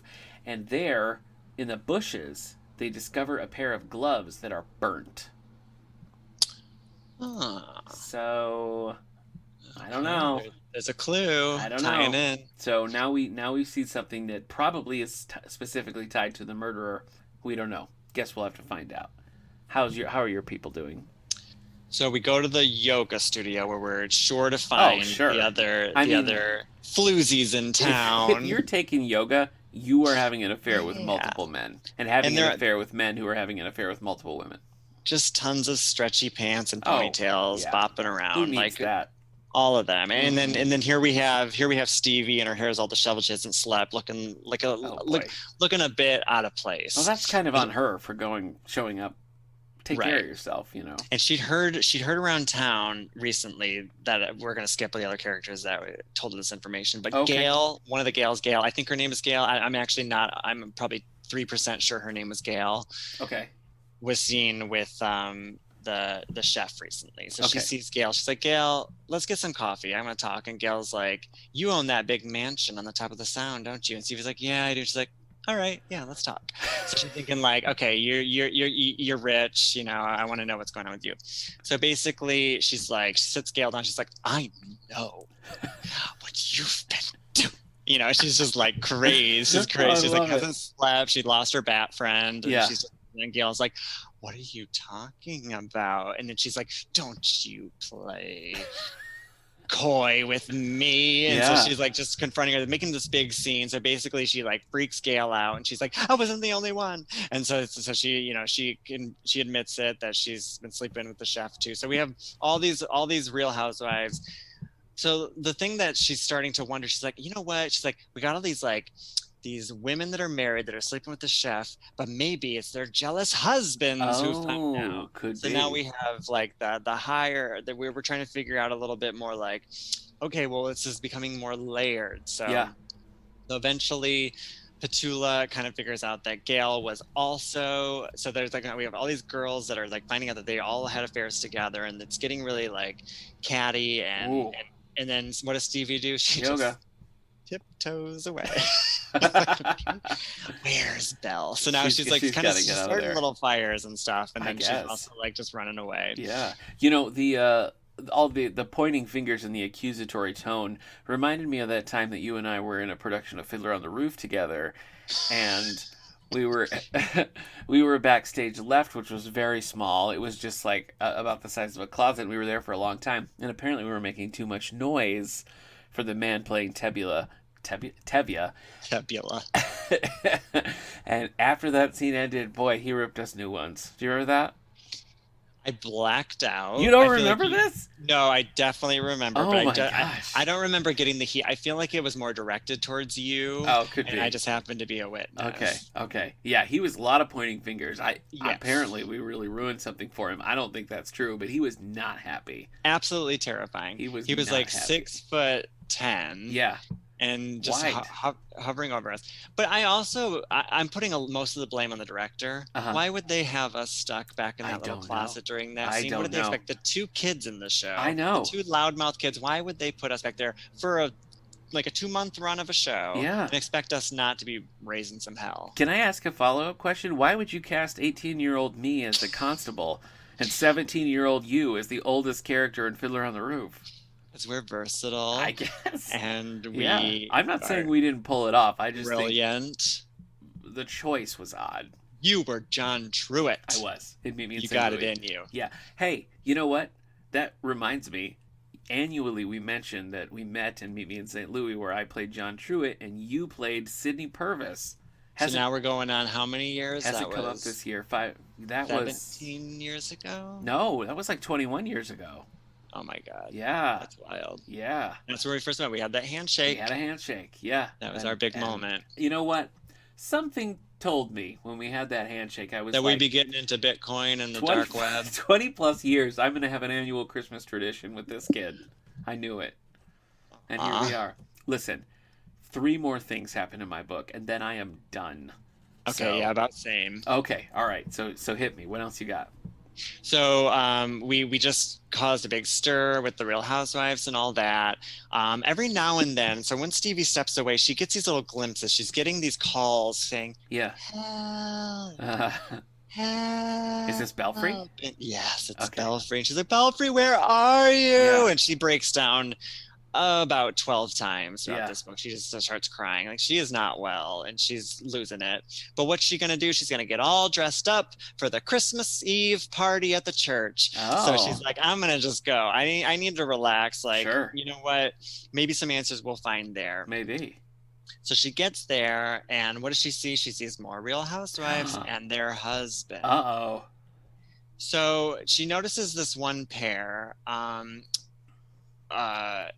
right before we meet Patty and who was the guy? Steve or Ralph? Ralph was the guy who broke his leg. Yeah, Ralph. She's wheeling her husband around Uh-huh. wheeling her husband around the party. And right before we meet them, we have Enzo, our friend Enzo. Remember Enzo, not to Yes. be confused with Edmund Right. or Edward. Right. No. He mentions that he had found this little heart-shaped jewel Okay. at her house Okay. while he was cleaning up from the party and everything. Uh-huh. And he put it in a little bag and he gives it to her.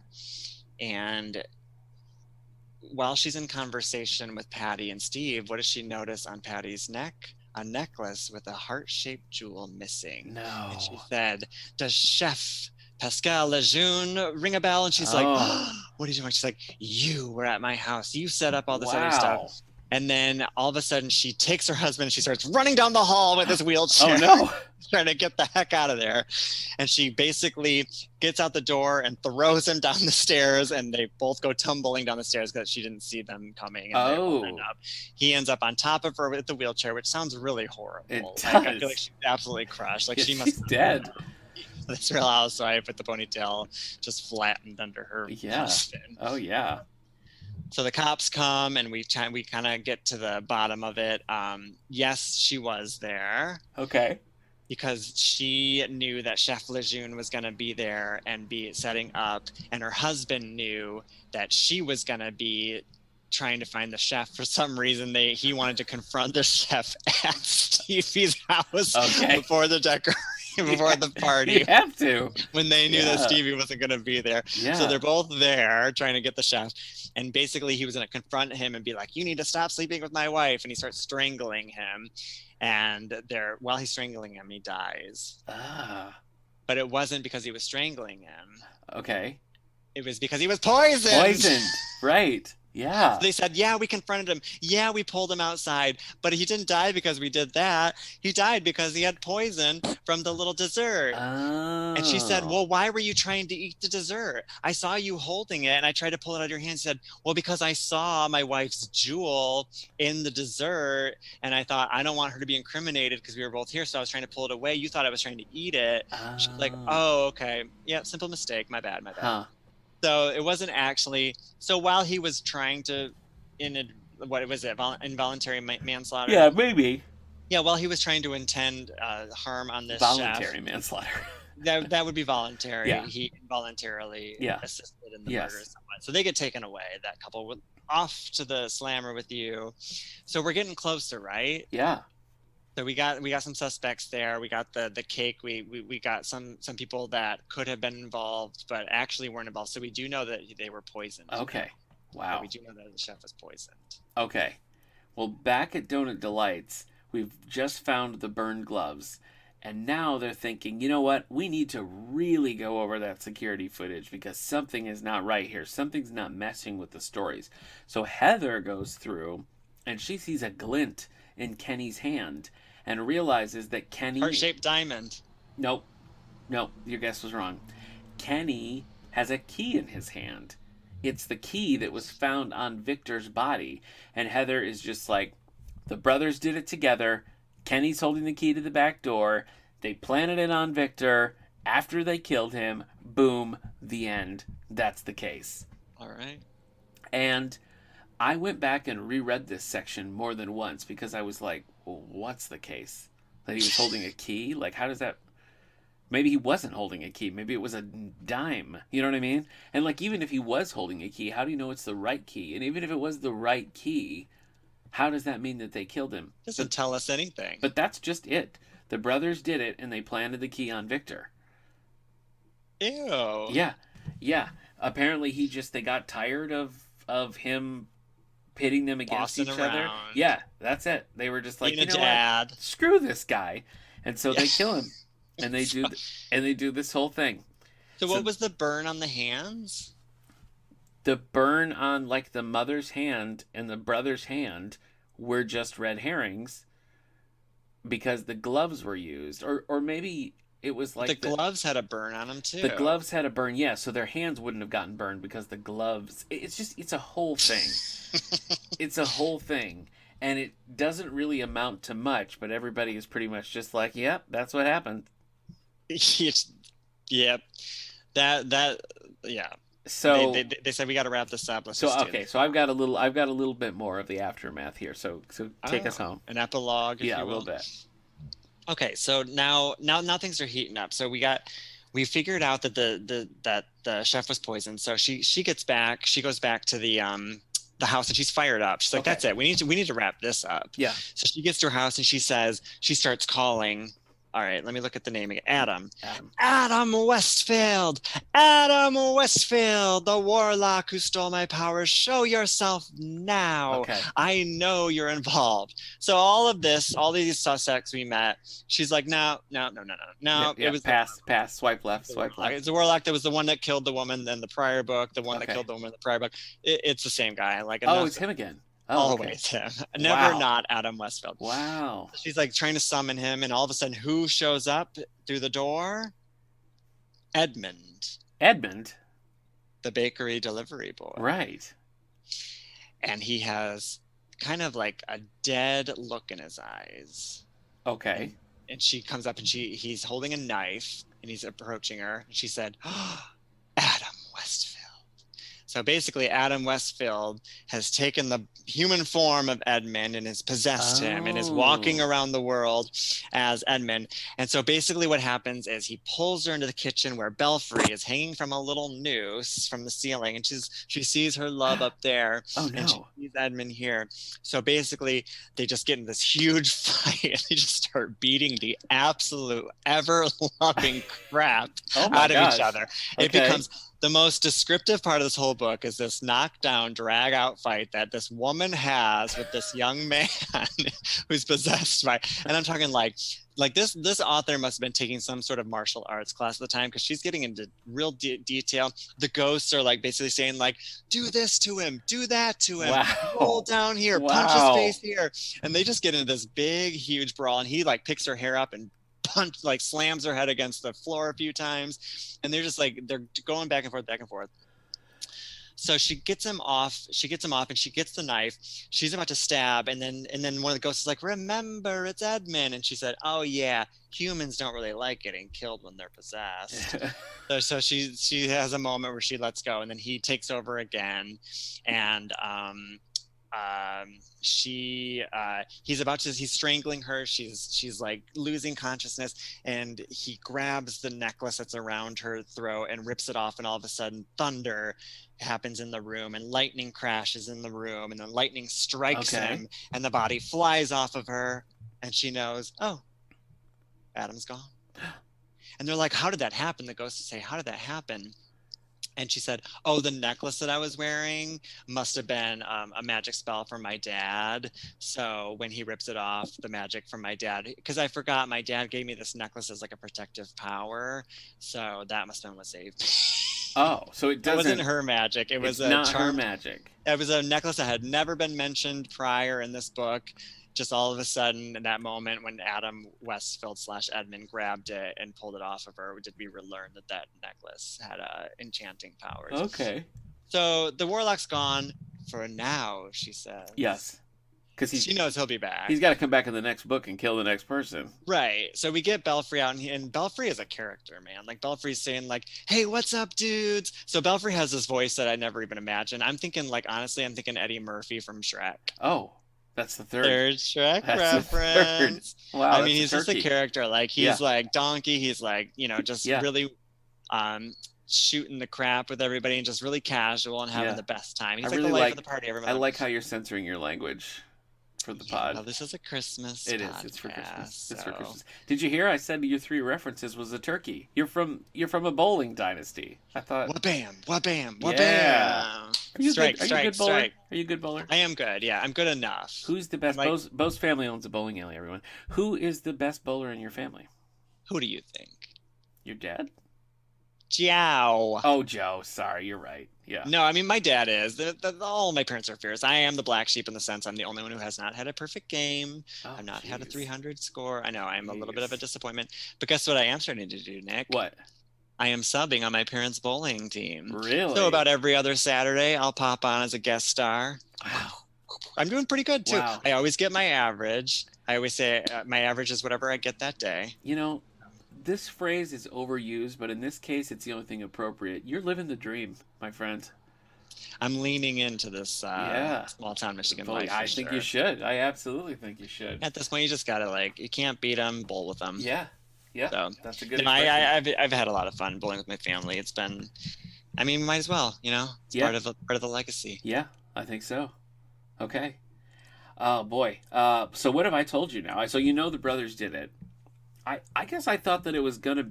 I don't know what I thought. I thought there was going to be some deeper motivation or something, but it really was kind of basic. So Heather's like, yes, I cracked this case, even though the FBI tried to stop me from getting the credit on this. So they rush to the hard body residence. FBI's already there. They're ahead of them. The analyst who was there when they found the information on the tape reported it to the FBI because it was the FBI's case. He always felt like he had to. Right. Although not really, because the FBI were there investigating Jennifer for the dark web, so not really was it their jurisdiction. But that whole dark web subplot, yeah, I'm obsessed. And you're generous to call it a subplot. It was referenced twice. So they get there and the boys are being arrested, and Agent Orchard is like, yeah, we were really here to arrest Jennifer for Bitcoin.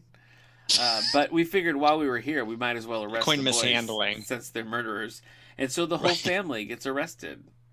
And Oh, that's that's sweet. Yeah, the whole Dad's dead obviously because the boys murdered him, but the rest. I hope I'm right about that because it really feels like with Jennifer's burn that they should have been that Jennifer and Kenny were each holding one glove, but that's not what happens. I read it twice.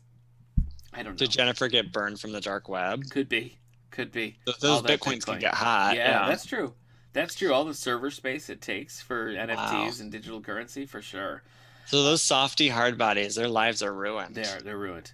They're over. Ruined. You know who's? That's really awful. It is. So basically, the awful father ruined their life. They decided we can't put up. He does not want me to be my true, authentic self, be the artist that I'm meant to be. So I'm gonna kill him, and then my life is just gonna be ruined. But like, was he that bad? I don't know. Right. You know, like, because the PI turned up no dirt on him. He seemed like a guy who just like wanted the best for his children. I don't know. He's dead now. I think there's so stuff we don't know. I think there is stuff in the Hardbody family that we don't. You're probably really right. You're know probably about. right. Well, remember that it's Christmas, and so on Christmas morning, Ryan and Heather, who's our protagonist, they have a daughter named Lily, who I believe was mentioned prior to this, but I could be wrong. Anyway, super excited.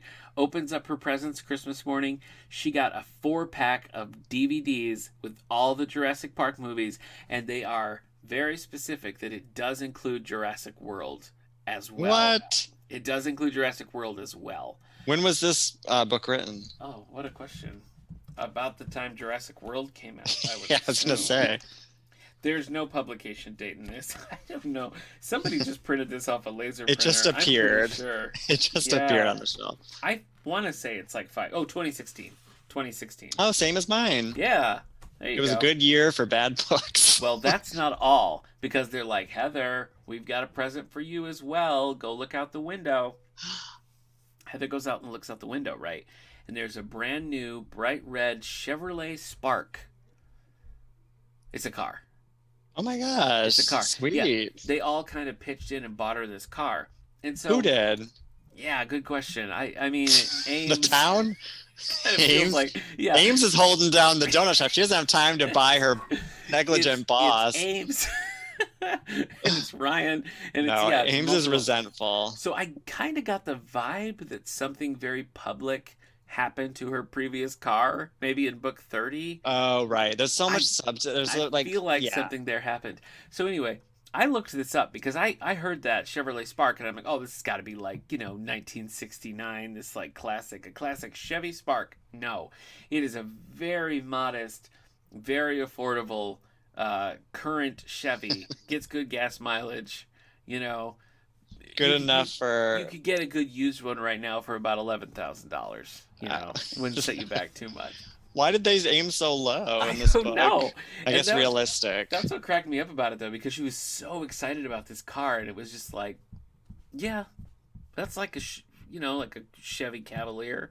You know what I mean? It just wasn't that exciting is all. But they were excited about it, and Merry Christmas, that's it. Yeah, that's all that matters. I mean, if they're happy about it, like, that's literally all until the next book. Is there anything else in yours, or are you done? Well, then there's just a lot of like missing. There's like a lot of question marks. I feel like after the Warlock is sent away, because then where was Edmund? We had a search party. Right. Where did Belle go? Why were they why are they disappeared? Oh, let's ask Belle. So Belle's a character, right? He's like, okay, you want to know all the subtext or context that you didn't learn from the story? I'll tell you right now. Okay. So basically she was like, where were you guys? He was like, oh, we were like in like some cabin in the woods. And I was like, okay. She's like, yeah. Like we just like they Airbnb'd it and forgot to tell her, or no, they were kidnapped, they were kind of kidnapped. So Adam the Warlock took over the human form of Edmund, who then captured the bat, and she was like, well, why didn't you fly away? He's like, oh, I was put in like some cage. Oh. So basically that's how we learned that. It was just kind of all like very just like casually explained, So we learned that at this point too, that we didn't learn prior, that Stevie's parents are witches too. Oh. So they come the next day and they're like, okay, well, let's put a spell on Edmund to make sure he doesn't remember this Men in the Black. Yeah, you don't need that. Yeah. So they put Edmund over there at his apartment and just kind of wash over and be like, you had car problems. So that's where Edmund was. He was lost in the side of the road for a couple days. Wow. He had car problems. And Sure. just showed up in his apartment. He's like, why do I feel like somebody beat the hell out of me? But didn't stab me. She did not stab him. Yeah. Remember, she held back. He's got a compound fracture and a couple of bruised ribs, but Petula is just car distraught. trouble. She's Classic like, Petula lost her. Yeah, so many lives are ruined in these stories, but then our heroine just ends up very happy. With the Chevrolet Spark. Yeah. I was in a Chevrolet Spark, a real dingy car. Yeah. So so we're just kind of left. We're just left a good enough car. Okay. So we're left on Christmas Day. They have a really nice Christmas together. Yeah. Have they seen Jurassic World? You know, she's really obsessed with How I Met Your Mother, Big Bang Theory, and Hallmark movies. How I Met Your Mother had been off the air for like many years by 2016. We're talking reruns, babe. Okay. So she's just like, very kind of very, very into like comfort shows. Yeah. So her parents are there. They have Christmas dinner. It ends up just being like a really lovely day. All's well that ends well, I guess. It sure ended. It sure ended. She got Belfry back. The other really odd thing about this is that towards the end, we kind of learned that she and Wynne, that ghost, the British ghost, Winterbaum or whatever, Winterbottom, that Belle calls Winterbutt. Yeah. All of a sudden, Winterbutt. That's funny. Ha ha ha. That's funny. So funny. There's some weird sexual tension between her and Winterbutt. And the ghost.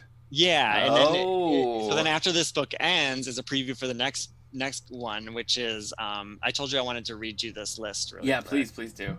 So this is the series of witch-centered books that Dakota Cassidy has written. Okay. Witch Slapped. Quit Your Witchin'. Bewitched. The old Witcheroo. How the Witch Stole Christmas is just where we're at. So Bewitched is probably when she lost her powers. Ah, there you go. Yeah, look at you reading between the lines. Or literally reading the line. Right. The next book is Ain't Love a Witch. Okay. And so that's the one where we've learned that the ghost loves the heroine. Loves the heroine. And that one's real horny. The first pages that I read of that one is real horny. Good witch hunting. Okay. Which way did he go?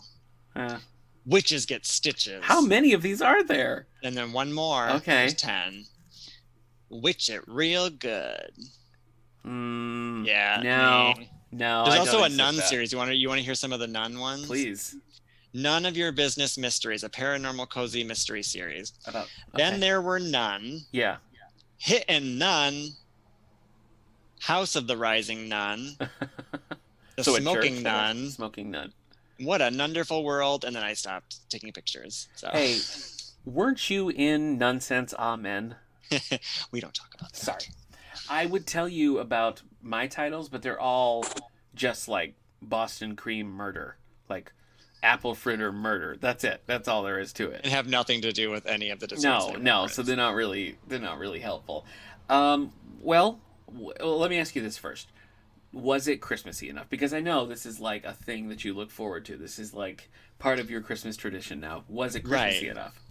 I have to say, no offense to West Coasters, anything that takes place in like rainy Seattle already has me kind of questioning the Christmas tone and vibe. Sure. Yeah. So that was one strike. The beginning of the book started really Christmassy with the Christmas decoration, the competition, but the competition ended very quickly, and it didn't really get Christmassy again for me after that. So not super Christmassy. No, that's a criticism of mine as well, because I think you could have replaced it with just about anything. Like they would be like the holiday donuts, or like Christmas is coming. They could have been saying anything. They could have been saying like the Arbor Day donuts. Like nothing about it. Really tied it. I love Arbor Day. Really tied it to Christmas or donuts. Honestly, the fact that we don't have any, not even one. I feel like you could just have a recipe for a basic donut and then be like, here's how you top it. Done. You can use the same thing 60 times if you want. when they construct books like that with sort of menu Yeah. items, do they build it into the story? Does it just stop and it's like, okay, here's the recipe, or is it at the end of the book? Like, how do they? Sometimes they are. I want to say like Joanne Fluke is one that usually puts one right in there, like it's within the pages of the story. Mine last year, Apple Cider Slang, was after the fact. It was like you Mhm. turn the page and it was like Granny's hot vanilla cider or whatever. Um, it's usually like that, but it doesn't get into the donut aspect of it, and I feel like that's one of the things that cozy mysteries are typically known for. Like if it's in a bookshop or a snow globe shop, they really like give you that world, like this is a Right. day in the life of working at a snow globe shop. This just I feel didn't do that. bad. I feel like you've not been satiated yet. We've been searching for 6 years for your cozy donut and we haven't found But it. here's the thing. This was maybe my favorite book that I read. What? Twist. Because like I got to the end of it and I was like, well that was really basic, like that wasn't really a ton. I mean, the motivation was just like right there. It was like they resent their dad, so they killed him. That's it. Like there's nothing deeper. Uh and even with that, I was kind of like, yeah, but I read it so quickly, and I was like, mystery solved. I don't know. I mean, I would read more. I would read more of these books. 60 more? Not probably not 60, but like if I was like sitting in an airport and somebody was like, hey, I finished Bavarian Cream Murder. Here, hand it over. I'd be like, yeah, let me see it. Let me see what Heather's up to. Okay. All right. A So little sweet. I wouldn't say like this is a Christmassy read that you have to read, but it's like if you want a cozy mystery that you can pound through that is well written enough that you don't get hung up on like stupid things, Right. then I say yeah, give Susan Gillard's Donut World a roll, A donut a roll. log roll. Yeah, yeah. What about you? Would I So not Christmassy recommend enough, it? not Christmassy enough, but did you enjoy it? I enjoyed last year's book more, and the reason being because it's there was more mystery, Yeah, it was more leading towards like a whodunit.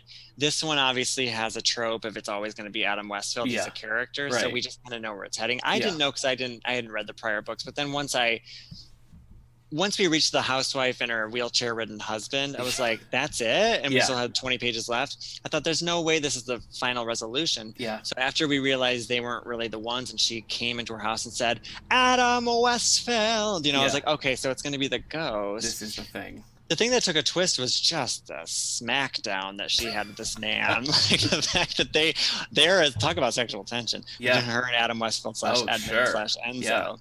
I was like, that was fascinating. So it really picks up like this writer really gets into that kind of mystical warlock world. So Okay.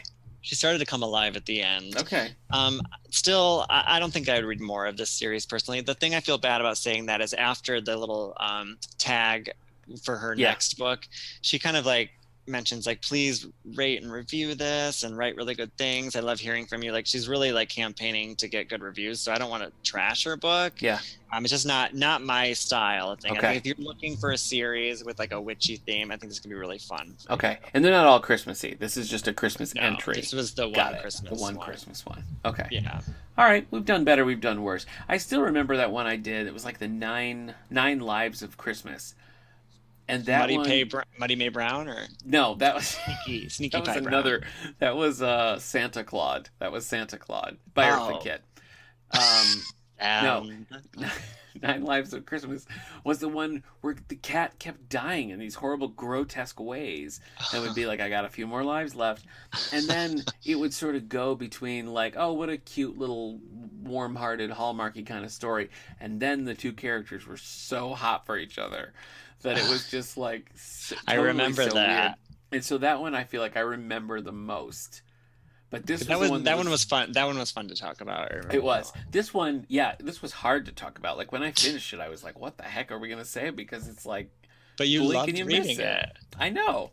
That's I interesting. wouldn't say I loved reading it. It was just, No, it was a fun you're gonna ride. read it again once we stop recording. I've already have a bath drawn. I'm just going to slide right in, read it, No, take me 15 minutes. So, We can't end this podcast without me hearing you say the name of that cat and the person who wrote it. I just am obsessed with the name. oh, Say it sure. again. It's Rita Mae Brown and Sneaky Pie Brown. And the book was Santa Claus.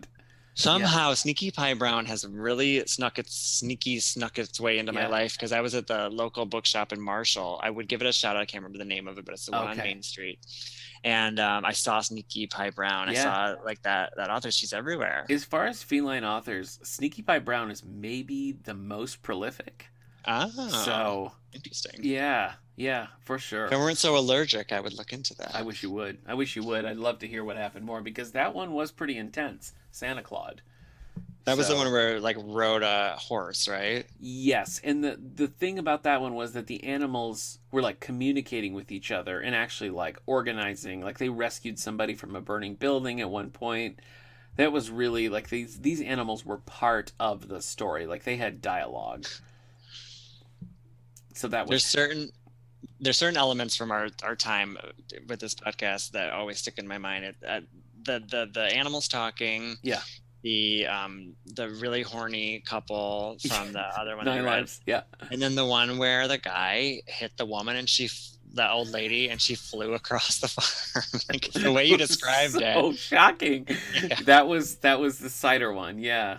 Yeah. And the apple press, now that you mentioned that, I had forgotten, but now I'll never forget that. Yep. Yeah. All this elder abuse. This is a lot of it. There's a lot of it going on. That one was funny too last year's, because they made such a big deal about how one of the characters has had a lot of work done, and there was so much shade thrown at this character, and she ended up in the apple press. Yeah, that's it. I totally forgot. So what a waste. Yeah. I won't get over the one that I can't remember, but the one with the ghosts and how there was like the one you read, how there was like she had to make this special pie. And a really impossible, like descriptive moment of her trying to like hook up this pulley system over the sleeping bear. Right, because there was bears. There was like bears living in the basement. Yes. Insane. Well, listen, if you follow the podcast on our SoundCloud page, there is a special playlist that is just all of the Christmas episodes together. So if you want to relive all of these magic moments with Beau and I and the Erics and the first couple as well, they're there anytime. Oh, I can't wait. Yeah. Let me ask you this. Predictions for next year.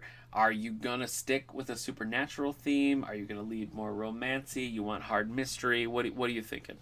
Well, I remember before we talked about doing this again, I said, maybe let's do it more legit. Let's like actually read something that could be like, lauded, and not saying that this isn't a legit book, but you know what I mean. Yeah. A little bit more like a higher on the bestsellers. But I don't know. I'm also going to leave kind of next year as a no expectations, and just, again, take it as it is. Yeah. Live in the moment and just like let it come to me. Yeah.